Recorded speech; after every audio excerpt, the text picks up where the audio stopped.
Ayan guys, samahan niyo akong magluto. Ayan, nakapagayat na ako ng bawang at sibuyas. Ayan guys, nagisa ko na pala. Hindi ko na videohan ng pagigisa. Ayan. Dahil ako'y magluluto ng bawang, patola at sitaw. Ayan. Galing to sa farm ni boss. Ayan. Nabalatan ko na pala tapos nahimay ko na rin yung sitaw. Ayan.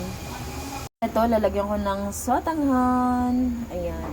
Ano ko na rin to, binabad ko na sa tubig. Tapos, ginunting ko na. Ayan. Kumukulo na yung aking sabaw. Ayan. May chicken nga pala yan, guys. Hinaan natin ang apoy. Ayan. Lagyan ko ng hinimay na chicken. Tapos, lagyan ko na ng sili para pampaganang kumain. Ayan. Hininaan ko lang yung apoy para pumatas yung chicken. Ayan, ang dami ko na ilagay na bawang at sibuyas. Ayan. Unahin ko ilagay yung sotanghon kaysa dun sa gulay. Kasi gusto ko medyo hindi bilabog yung gulay. Kaya unahin ko ang sotanghon. Tinagay ko na. Ano naman yan, yung original na sotanghon. Yung hindi siya nalalabog. Okay na yun.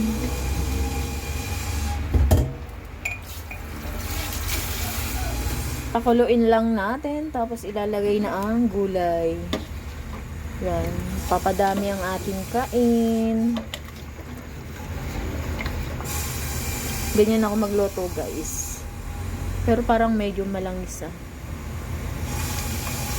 Kuwado yung chicken ng manok. Skin ng chicken. Ayan. Pag gumulo, saka ko ilalagay yung gulay. Ayan. Wait lang natin kumulo. Ayan guys, kumukulo na siya. Ihulog na natin ang mga gulay. Patola. Ayan guys, nalagay ko na yung patola natin. Sinamahan ko ng sitaw kasi sayang. Naputi yan doon sa garden ni boss. Kaysa masayang, ayan, linagay ko na rin dito. Ayan. Pakukuluin lang natin at luto na ang ating sinabawang patola. Ayan, pakukuluin lang natin ng konti. Luto na yan. Mabilis lang naman lutuin yan guys. Ginisa ko lang yan. Tapos lagyan ko ng sili. Ayan o. Ayan ang sili. Ginayat-gayat ko. Para medyo maanghang. Diba guys? Ayan. Konting kulo lang yan. Okay na yan. Ayan. Tapos, ayan. Pinagluto ko na rin yung aming mga pusikat. Yung aming mga kuting na pusa na mga dumating lang dito. Ayan. Siyempre, may luto na rin si Max. Ayan, hihimayin ko pa yan para kay Max. Chicken. Ayan. Lalagyan ko ng kaunting dog food dyan para masarap. Ayan guys, malapit na siyang kumulo. Malapit na tayong kumain.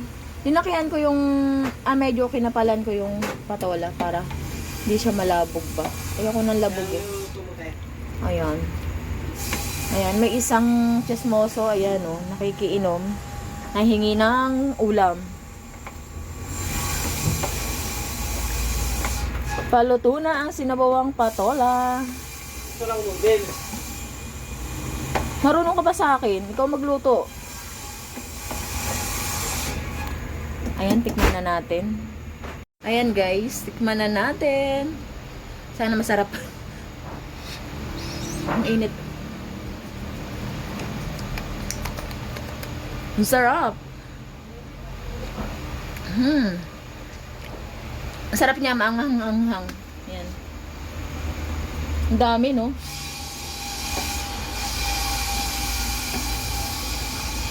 Sarap. Pwede nang kumain. Ayan, luto na si Inday. Sayang yung buhok ko, oh. Naipuyod ko kasi mainit. Hirap magluto, di ba? Ayan. Ayan, sa mga gustong umorder ng terno. Nag-promote ang Inday. Ayan. Available po yan sa Yellow Basket. Check out nyo na.